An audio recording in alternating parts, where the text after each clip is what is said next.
Hi guys, Grand J here, and welcome to our second Opus 4 set review. Today we'll be talking about the ice cards, so let's get started.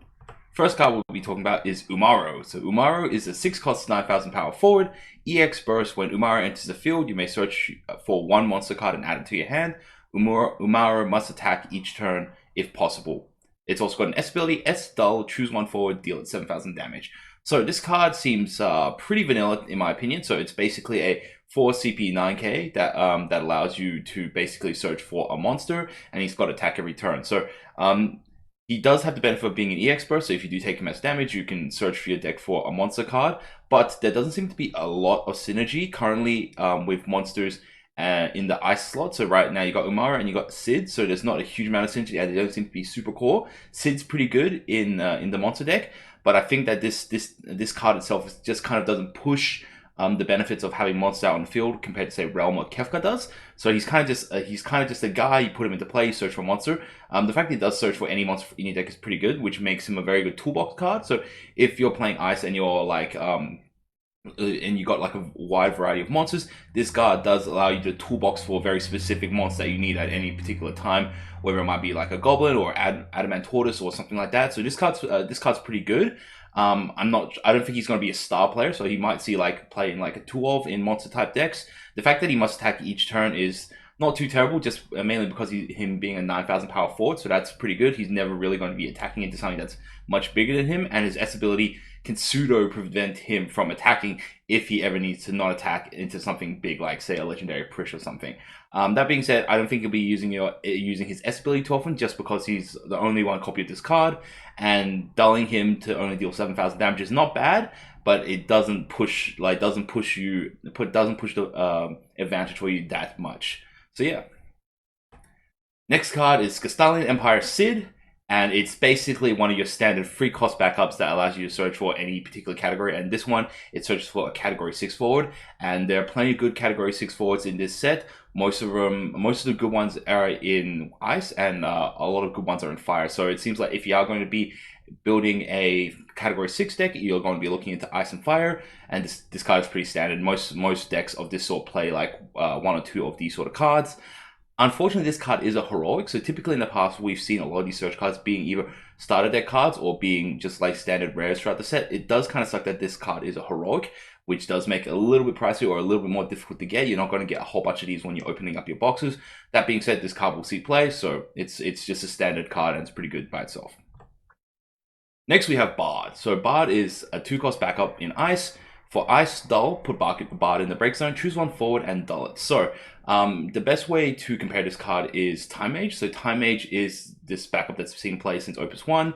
Ice dull, choose a forward, it cannot attack this turn. So compared to Time Mage, it is more costly than Time Mage, and it isn't renewable. It doesn't like allow you to do it like again and again. But it does dull forward, so this card both has a defensive power and an offensive power. That being said though, Ice has a lot of ways to dull guys, and most of the time you've got plenty of other ways such as Shiva, such as Genesis, to dull them or to dull and freeze them. So you don't really need your backup to be dulling your opponent's forwards. And there is a monster in this set that that does like take up the dulling slot very well. So I don't think this Bard's really going to see any play, simply because Ice has so many other options already to dull forwards, and this card's kind of expensive to do that with. Next we have Bard again, and it is a 2-cost CP backup for 2 ice and 2 dull. Put Bard in the break zone. Your opponent discards 2 cards from their hands. You can only use this ability during your turn. So the best card to sort of compare this to is Sephiroth from Opus 1, where he comes into play and both players discard 2 cards. Now, you aren't discarding cards with this ability, but the fact that you're paying 4 CP worth of CP is kind of pseudo you discarding 2 cards as well. The problem with this Bard compared to Sephiroth, though, is that Sephiroth, generally you're playing him when you have very limited cards in hand. So you play Sephiroth discarding cards from your hand in order to pay the cost, so you don't have to face the penalty of discarding 2 cards from your hand. Bard makes you pay this cost anyway, so in a way you're pseudo already kind of paying for the discard effect from your hand. So yeah, so in that regard, I don't think this card will really see any play. You're going to be generally better off playing Sephiroth, because you're also getting a body on board as well, a 7k first strike. Plus, if you're running like Magic Pot, this Sephiroth does like Magic Pot into a lot of good stuff in ice as well. So this Bard won't really see play. Your better alternative is going to be Sephiroth in a lot of cases. Next, we have Ghoul. It is a 2-cost monster. For Ice 1 Dull, choose 1 forward, dull it. This card is a fantastic card. So if, like, we've all known how good Armon is in the past, simply because he comes into play, he can dull something straight away, and at the same time, he can, like, be dulling guys every single turn as well. Ghoul is kind of your budget ice-only variant of this. So you can play it while you're just playing ice, and because monsters don't have summoning, quote-unquote summoning sickness, they can use their dull abilities while they stay as monsters. And so yeah, Ghoul can come into play and use its dull ability straight away. So for the sort of same investment cost as say Armon, you can put him into play and dull a guy straight away, and then from there on out, it's a renewable character that can constantly be dulling guys. Not to mention this card does have the army symbol or the multiple character symbol on it, so you can have multiple ghouls on the field. So if you ever do get up to a stage where you've just got a ton of backups, you can put 2 of these guys down, 3 of these guys down potentially, and just be dulling a whole bunch of guys renewably every single turn as well. So this card is great. I don't see any reason why it shouldn't see play. Yeah, it's a fantastic card if you're playing any sort of like control or slower type ice deck, or even something that's like more of like dull and get through your opponent's guys type effect. This card's a great monster to do that with. Next, we have Black Mage. So Black Mage is yet again another 2 CP backup. It seems like there's a lot of 2 CP backups in this set, and that's quite good. It's what we're sort of looking for in most of our sets. So for Dull, put Black Mage in the break zone, choose 1 Dull forward, deal it 4,000 damage. So this card is actually pretty good. So dealing 4,000 damage isn't in itself a huge amount of damage, but it's effectively a like sort of pseudo free ability that you don't have to keep other resources open for. All you need to do is dull and break this backup. This card is definitely going to see more play on defense, in the sense that if your opponent is attacking with an 8,000, 9,000 power forward, and all you've got is say like a 5,000, 6,000 or 5,000 power forward, you can block with it and then Black Mage your opponent's forward so they receive 4,000 damage, and then finish it off with your forward that's forward in combat. There are potentially probably times where you could just use Black Mage to deal 4,000 damage to one of their like small ability type forwards for 4,000 damage. That's not bad as well. But mainly, I think that this card's going to be used for defensive trading, and in that regard, this card is actually really cost efficient in that regard. The only issue with ice is that a lot of ice backups break themselves. So what the ice player is really going to have to determine is which ice backups are they going to put into their decks, because a lot of them break themselves, and you can't have your deck run too many backups that break themselves, because you're always going to be sort of pulling yourself behind for that. So this card's not a bad card, but I think its impact isn't impactful enough for ice decks to push it in high numbers into decks, because they're already running Devouts, and Devouts are also pretty expensive and they break themselves, and ice are going to have a problem of breaking a lot of their backups. So this Black Mage is good, but I think it's a little bit too greedy in the current ice decks. Next, we have Sage. So yet again, another 2 CP backup. For Ice Dull, put Sage in the break zone, choose up the 2 opponents' forwards, and freeze them. So this card is probably most notably similar to Bart, where it comes into play and it can freeze 2 forwards. So it's kind of like a trade-off with Bart, in that Bart can only freeze 2 guys when it comes into play, which makes it really sad when you have to play Bart early on in the game and you put it down and you're freezing no one. You're sort of not getting that value. Sage, on the other hand, has its ability later on in the game, so you can always sort of have Sage available towards the later game if you want to be able to freeze 2 of your opponent's guys. And that's pretty good within itself as well. It's a 2 CP backup, so you can put it down early, and then later on, when you need to clear up the backup space to do stuff, then Sage is a good way to do it.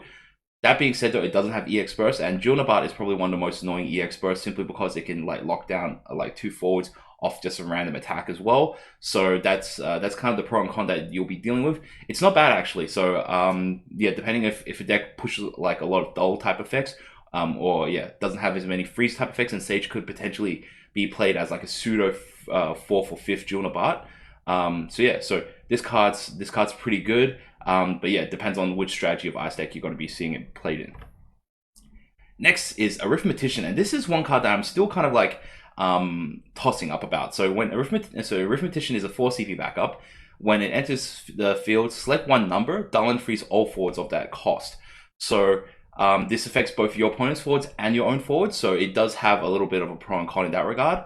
And yeah, it's a little bit difficult for me to really sort of place how good this card is. So it is cheaper than Cannoneer, so that's probably the best card to sort of compare it to. They both have dull and freeze effects, but Cannoneer is a guaranteed dull and freeze 2 of your opponent's guys every single time, whereas the Arithmetician can sometimes be significantly better and can sometimes be significantly worse. There were times where during sealed where my opponent played Arithmetician and I would lock down all my 4s and my opponent doesn't have any 4s at all. But there are also times where like you'd have it in hand and your opponent's got a 4, you've got a 4, you've got a 5, they've got a 5, and you can't really sort of lock out any of their guys. Arithmetician's actually terrible if you've got guys at the same cost, because you dull and freeze both your guys and your opponent's guys, but your opponent's guys unfreeze at their turn, which is like next turn, but your guys don't unfreeze until your next turn. So it locks down a lot of your guys for a long period of time. So in that regard, potentially this card will see play either if the meta becomes very heavy with a particular type of cost. So let's say if either freeze or 4s become really prevalent and your deck doesn't run so many of those, Arithmetician it would be a good counter for those types of situations.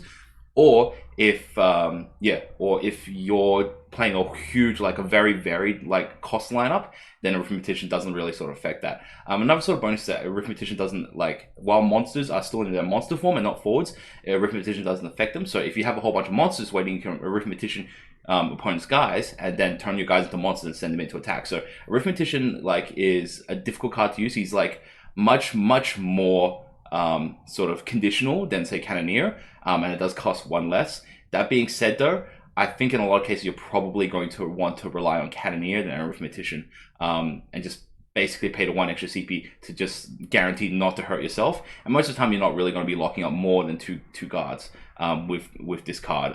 Yeah, you'd be very lucky if you were able to lock down 3 cards with this card.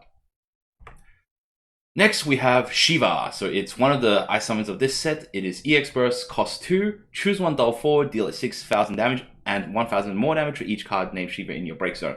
So something to note that this card does not count itself when you play it. So when you cast the Shiva, it doesn't count its own, like this copy of itself when you're casting it as like an extra plus 1,000 damage. It's only counting the ones that are already existing in your break zone.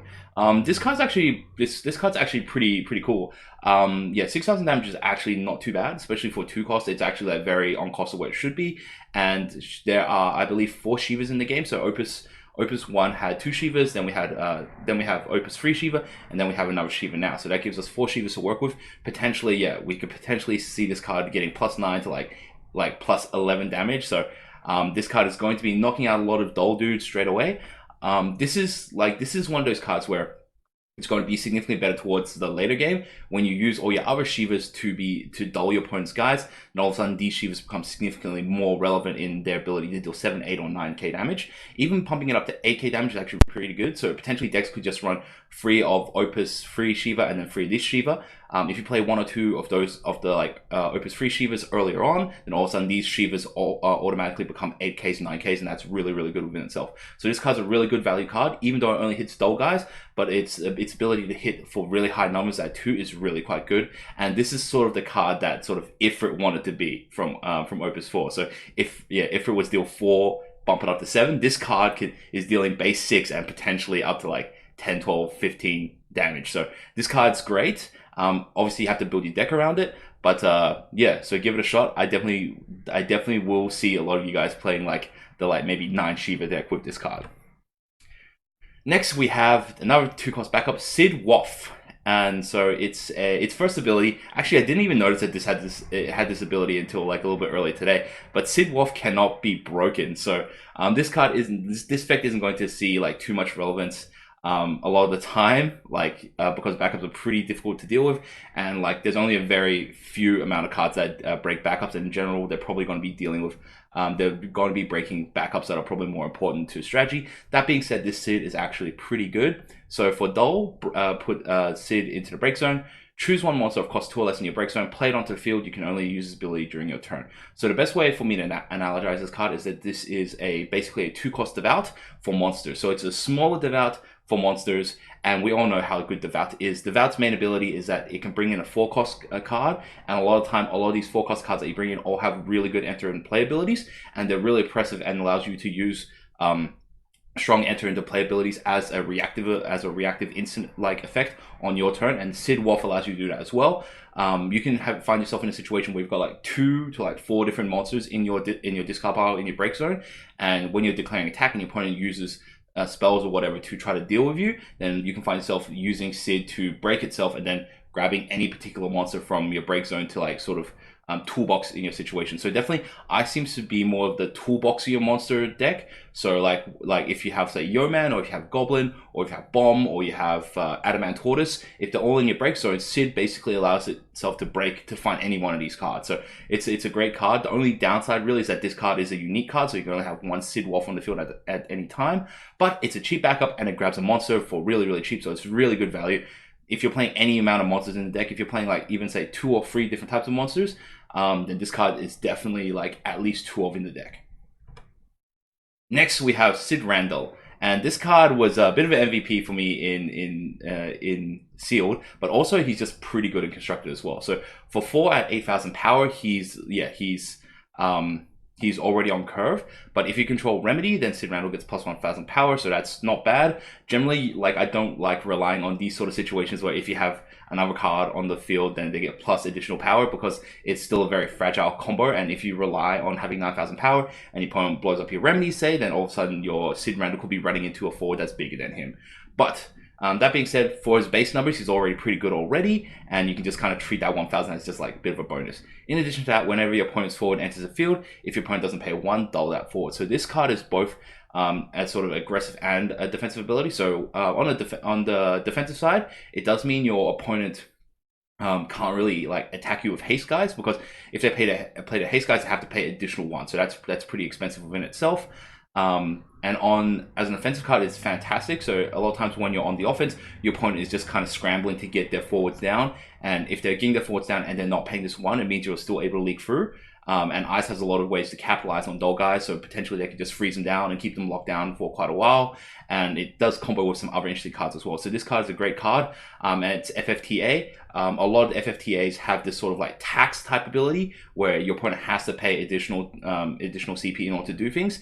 And yeah, this card it's a great bonus effect that just makes it very difficult for your opponent to respond to your actions. Next card is Setzer. So Setzer is a 5 cost forward at 7,000 power. When Setzer enters the field, you may search your deck for a category 6 character and add it to your hand. When Setzer is put from the field to the break zone, choose 1 forward. Your opponent controls Dull and freeze it. So this card's best analogy is Steiner. If you look at the pictures, they actually almost look like they're in a very similar stance and pose as well. But the trade-off is Setzer is always going to be a 7K. Steiner is only 7K when you have another FF9 character. But but Setzer doesn't have EX burst for him, so you're not going to be searching for FF6 characters on EX burst, which I think is pretty fair considering his ability is also pretty good. So when he is put from the field to break zone, Dull and freeze the guy, and that's a really strong ability. So Dull and freezing a guy is really, really quite good.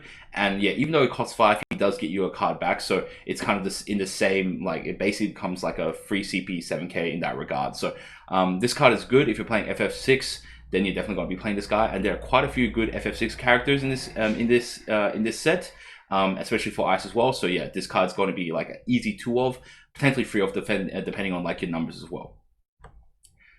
Next card is Sarah. So I very much like this card. So this Sarah is a 2 cost 5,000 forward, so it's a little bit below the curve. When Sarah enters the field, choose 1 forward your opponent controls. If you can control a category 13 forward other than Sarah, Dull and freeze it. When Sarah attacks, you may pay 2 ice. If you do, your opponent discards 1 card from their hand. So a couple of things to note is 1, when it comes to the field, your opponent gets a chance to respond. So if your opponent is able to blow up all your other category 7 characters when Sarah enters the field, Sarah doesn't get to Dull and freeze a guy. Secondly, when Sarah attacks, you may pay ice. That means you can only do it once per attack. So you can't just like pay multiple ice and make your opponent discard multiple times. So you only get to do it once per attack. The way I see this card is kind of like a conditional mini Genesis, in that Genesis was such a great card in that he comes into play, he Dull and freeze a guy, and when he successfully attacks your opponent, they discard a card. Sarah is kind of like a small, cheaper, more conditional version of that, in that you can, like if you have a 13 character, then you like 13 forward, then you can Dull and freeze a guy, which is pretty much the same effect, and when it attacks, you can pay 2 ice and make your opponent discard a card. So this card is a great value card. I potentially see it being played in some sort of like more FF13 based Weenie deck. So there were plenty, there have been like the Fire Ice archetype where they play a very aggressive strategy. And yeah, and this could potentially build into that. One of the FF13 cards that is quite good, well, quote unquote, quite good, or is played in the Fire Ice deck is Saz. So 2-cost Saz that dealt damage when he attacked, but he also had the bonus of if you have Daj on the field, his son, I think it's his son, it means Saz wasn't targetable. So it's a great combination that you can have a Saz that's really difficult for your opponent to target, and then you play a Sarah. It means your opponent can't really respond by killing its Saz in order to prevent the dull and freeze effect. And yeah, and then Sarah can just like come in and like make your opponent discard cards as well. It also combos well with a whole lot of those like 3-cost, 5-cost like cards that bring in other characters as well. So it combos really well with that. So this card should see play. Yeah, I think FF13 is going to make a comeback this set. Next, we have one of the first legendaries of this set, Celis. So when Celis enters the field, choose one character, freeze it. When Celis deals damage to your opponent, choose one dull forward opponent controls, deal it 4,000 damage. And S ability, so S Ice, choose one summon, cancel this effect, activate Celis. So there's quite a lot of caveats to this card as well. So it's a 4 for 8,000, so that's on curve.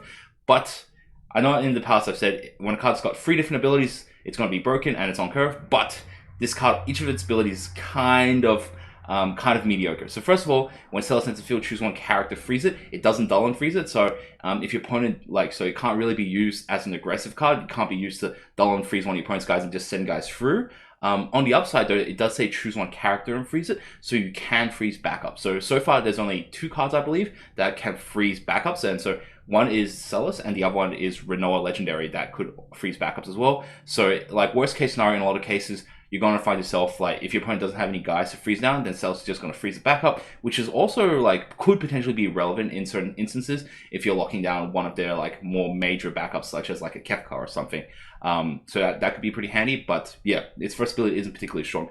Its second ability is also like leaves a lot to be desired as well. So when Celis deals damage to opponent, choose one dull forward and opponent controls, deal it 4k damage. So that's kind of not enough in that like when it deals damage to your opponent, which is like not a easy, quote unquote easy task to do.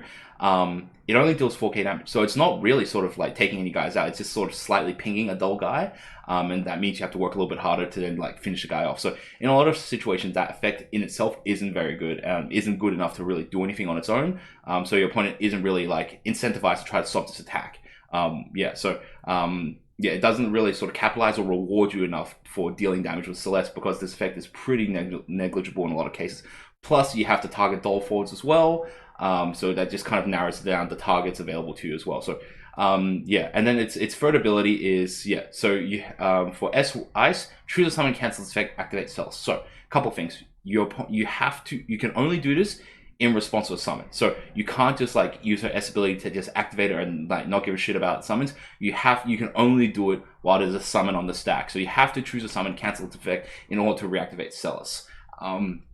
That being said, Ice has already got abilities to counter summons, and like the 3-cost backup summoner is already fantastic. So you're already paying a very similar amount of cost in that while you have like all you need to do is pay 1 Ice to use summoner's ability to cancel a summon. Summoner doesn't even have to break itself in order to summoner doesn't even have to even be active in order to use its ability as long as you pay Ice.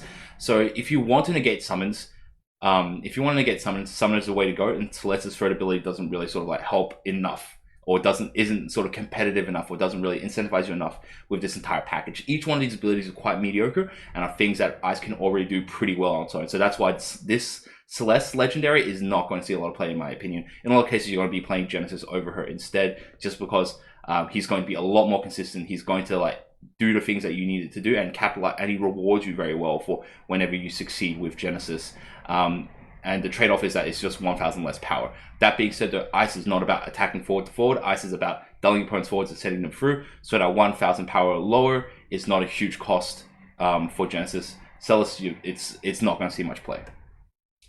Next card is Rogue. It's a 2 CP forward at 5,000 power, so it's a bit below the curve. When Rogue deals damage to a forward, dull and freeze it.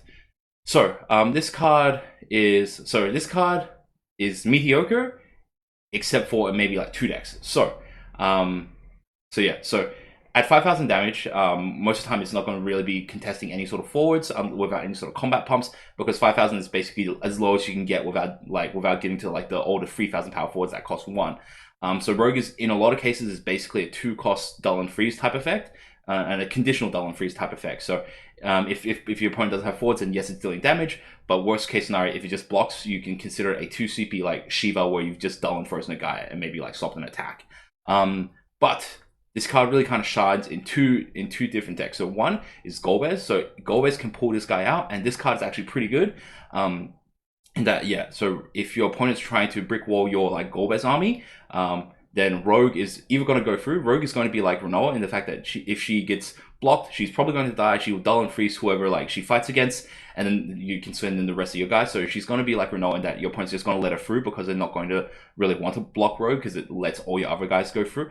And the other deck that this card is going to see play in is the Ice standard unit deck. And because Ice actually has quite a lot of very good standard units, and it's got like the DGS Trooper First Class that gives all your standard units plus 2,000 power. So you can see immediately Rogue, if you have DGS Trooper, goes up to 7,000 power forward for 2, which is pretty good. It can actually fight against forwards. And yeah, it can actually be like dulling and freezing guys as well. So yeah, this card will see play in a lot of these like sort of tier 1.5 decks. But it's not a terrible card.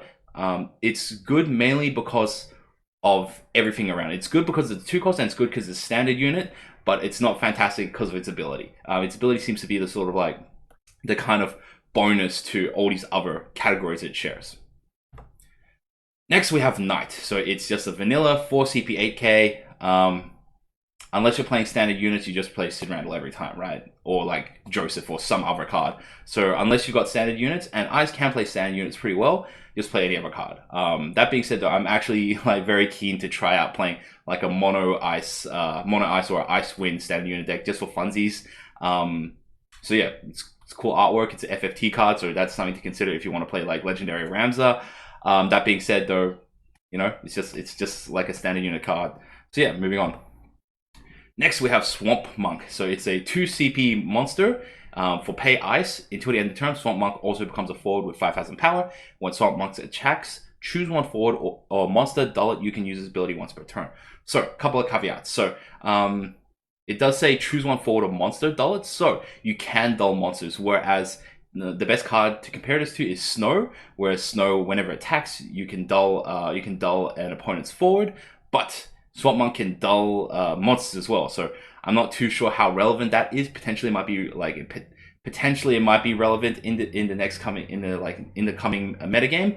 But yeah, it's actually a pretty good card. It kind of fixes up a lot of weaknesses that Snow has, and that Snow is like very vulnerable on your opponent's turn. So you play Snow on your turn, it's great because you can attack with it, maybe Shiva guy, dull and free some guys. But Snow on your opponent's turn is actually very weak to your opponent's ability. So it's weak to like AoEs, and it's weak to like any sort of ability that can just ping for free K. I was speaking to one of my mates who went to World Championships with me, Vincent, who was really convinced of Snow. And I told him, don't run Snow because he's going to die to Rigby every time, or die to Sid Randall every time. And that's what happened to Snow. It just died to Rigby or Sid Randall every single time. And Swamp Monk doesn't have that issue because while you're not using it, it stays as a monster. So yes, your opponent's probably going to have anti-monster abilities, but while it's still a monster, your opponent can't use AoE's abilities to wipe it out because it doesn't exist on the field, and it's also it also comes in at 5,000 power, which is a little bit stronger, so it doesn't really die to AoE abilities so well. So Swamp Monk is pretty good. Like definitely if you're playing that sort of like more aggressive Ice deck, then this card will definitely see play. You can have multiple copies on the field, so that's pretty good. So if your opponent's got like multiple big blockers, you can always create tooties. Like if you have tooties on the field, make them both forwards and then party attack with them, and then like you can be able to dull multiple like guys with the same attack. So that's pretty good. Also, and I just noticed this right now, that Swamp Monk is an FF13 character. So for those cards that are like, for example, Lightning, or for example, Sarah, as we were talking about before, when they need a FF13 character on the field in order to trigger their abilities, Swamp Monk can apparently do that. So that's actually an interesting bonus. And considering how, actually, I just fucking blew my mind here. This is unscripted actually. So Swamp Monk definitely will see play now, especially if you're playing Ice Lightning FF13, because Swamp Monk is good and it's an FF13 character card. Like, trust me on this one. This one's going to be a thing. Next card is Babis. So Babis is a 2 CP 5000 power forward. When a forward opponent controls attacks, choose one forward your opponent controls. If your opponent doesn't pay 1, freeze it. So this basically penalizes your opponent for attacking you. It's a 2 for 5000, which is not bad. 5000 like does leave a little bit more to be desired, but it's such a good ability that kind of the body had to compensate. And so yeah, whenever your opponent attacks, yeah, your opponent has to pay 1. So this is a very defensive card in that like whenever your opponent attacks, they either have to choose to not be able to use that forward for quite a long period of time, or pay 1 for each attack. And if you're brick walling all the attacks, or if you've got responses, you can just force them to like pay 1 wastefully in a lot of cases. So this would be a great anti-aggro card. So for any deck that doesn't play too many backups, that plays with like 1 or 2 backups, and just zerging in a whole bunch of guys, Babis will slow that aggression down very, very quickly. So yeah, so for any sort of ice control deck, I definitely foresee this card being very, very good in it. And also something to note is that whenever your opponent attacks, you can choose which character you want to freeze. So Babis isn't forced to freeze the guy who attacks. You can constantly be choosing the same guy. So you can make it so every time your opponent attacks, you can always just constantly freeze your opponent's big guy or something like that. And yeah, so like that's another little interesting thing about Babis. He's a good card. Like where he sort of sits in what sort of decks will be interesting, but I do think that he's going to sit more in a sort of like control ice variant, potentially in like sort of a monster ice control variant. Next card we have is Flan. So Flan is a one cost monster. It's got Ice Dull. Search for a card named Flan, add it to your hand. And it's also got Dull. Put Flan into Break Zone. Your opponent discards 1 card from their hand. You can only use this ability during your turn. So this card is kind of a resource generating card. So this card is like, weirdly enough, it's kind of free in the sense that as long as you got backups to do it. So because you can discard any card for CP, you're paying like 1 ice to put him into play and 1 ice dull to get another Flan into hand. So basically this card can like sort of infinitely sort of put himself into play as long as you got backups to sort of pay for it, because it's splitting its cost up into 1 and 1. And because it's a monster, you can use its dull ability on the same turn it comes into play. So you can go like, you can do ice, put this guy to play, ice, put another one in, ice, like put another one to play, ice, search for another one, and do that again. So potentially, like you can actually, if you have 5 ice CP on the field, then you can just get 3 Flans in 1 turn, all off of your 1 Flan. So they can just like copy like 3 of themselves out really, really quickly. And then like next turn, while they're all active, they can just bang, bang, bang, bang, break all of them to like make your opponent discard a whole bunch of cards from their hand, and it didn't really cost you that much overall. So this card is probably going to see play in discard decks. It is annoying if you do draw multiples of them early on in the game, but the fact that this card is a resource that can sort of like generate its own discard abilities, and you're not breaking backups to do it, and it's really quite cheap, is really kind of a big bonus to this deck. So if you are playing discard deck, I think that this card really will see play as a free off. Next we have Mute. So Mute is a free cost backup. EX burst. When Mute enters the field, you may search your deck for Sid Randall or Remedy and add it to your hand. Not much to really say about this. We've seen this sort of card before a lot in the game, where it's basically a free CP backup, EX burst, search for 1 or 2 very specific cards. The bonus of this card is that both the targets that it's searching for are in the same color. So you can, if you're playing Sid Randall, you're possibly playing like maybe 1 or 2 copies of Remedy, and you can play this card very easily as well. It's an EX burst, so you're just getting extra advantage if you ever do hit off an EX burst. This card is great. If you play it with like Sid Randall and Remedy, you're probably going to be playing like 2 copies of this card. But yeah, otherwise, like it becomes effectively a 1 CP backup when you're putting it into play. Next card is Mecha Chocobo, and this is one card that this card has a lot of nuance to it. So I think it's actually like better than not bad. I think it's actually all right. I actually originally thought that this card was pretty crap, but from recent experimentation, this card's actually puts a weird psychological spin on your opponent. So it's a 4 cost 7,000 power forward, so it's a little bit below the curve. Mecha Chocobo cannot be chosen by summons.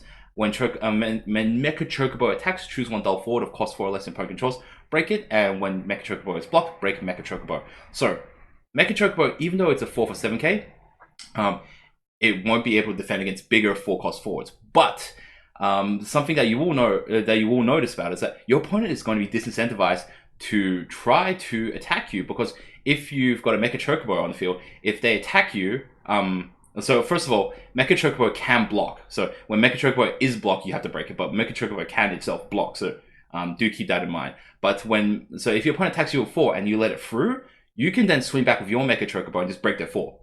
So it's got this like disincentivize your opponent. It deters your opponent from trying to attack you. So that's something that's pretty cool about it. It can't be chosen by summons, which is like actually surprisingly useful in this new metagame, because there's a lot of really good targeting summons right now. So yeah, being able to dodge summons is actually really good.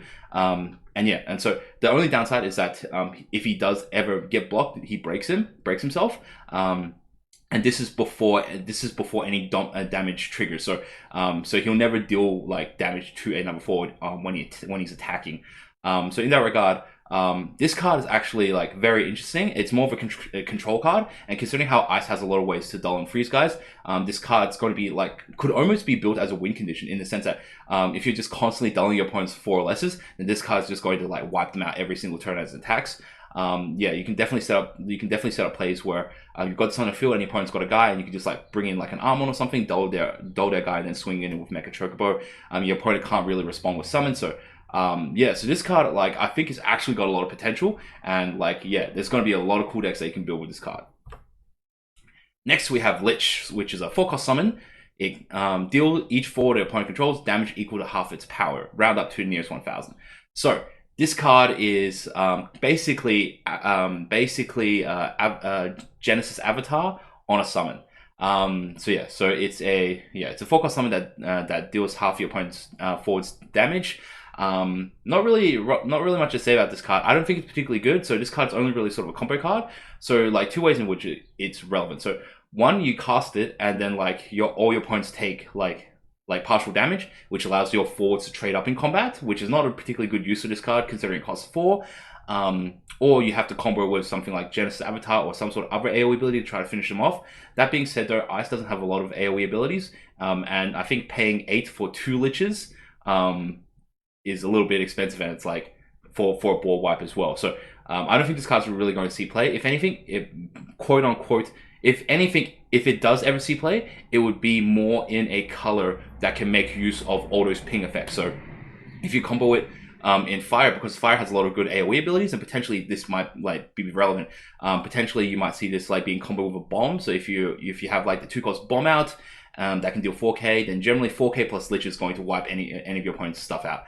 So that's a potential combination for this card, but this being within Ice itself is not going to be like played at all in sort of mono Ice decks. It just doesn't sort of work with the current Ice strategies as it is. And if you want to really do the the Genesis Avatar like board wipe ability, you've got Magic Pot now, which is a much cheaper, a much easier, a much more effective way of doing the board wipey ability. Lich is just not particularly good out in Ice. Next card is Remedy. So Remedy is the other pairing with Sid Randall. If you control Sid Randall, Remedy gets plus 1,000 power. So it's base free 7k, so it's already on curve, and then it goes up to an 8k if you have Sid Randall on the field. When your opponent plays a character onto the field other than from his or her hand, your opponent has to pay 2 if they don't break it. So everyone immediately thought that this is a goal-based counter, but this card has so much value outside of that as well. So this card is definitely good against goal-based. Your opponent is never going to want to resolve goal-based while Remedy's on the field, because like half the guys are going to die. Or and in addition to this, like a whole lot of other abilities that this effect counters. So any of the Earth abilities where you're like bringing guys back from the break zone. So for example, Scarmiglione, this card basically makes it so every time Scarmiglione comes back, your opponent has to pay 2, otherwise it breaks. In addition to this, like Water and all their abilities such as like Lena, to return cards back from the field to back from the break zone to the field, they have to pay 2 every time, so it becomes really expensive to do this. And in addition to this, it says characters. So if your opponent somehow is able to play backups from, I don't think you can really play backups from your break zone or your deck. But if your opponent plays monsters from the break zone to the field, and like there are quite a few effects that do this already, such as Ghoul, such as Ghoul, and like that fire and that lightning forward, I forget its name. Then yeah, they have to pay 2. So this card is not going to be super good in every matchup, but in the matchups where it is relevant, it's going to be very penalizing, and it's going to be a target, like a big target every single time. So I do think that this card is probably going to see play as like a 2-of. and then you're just going to use mute. So your mute is going to be most of the times going to be searching you for Sid Randall, but you'll probably have 2 copies of Remedy in your deck, so that in those matchups where Remedy is going to be really good, you can search for it immediately every single time and put it down and make sure it's really difficult. It makes it really difficult for your opponent to respond.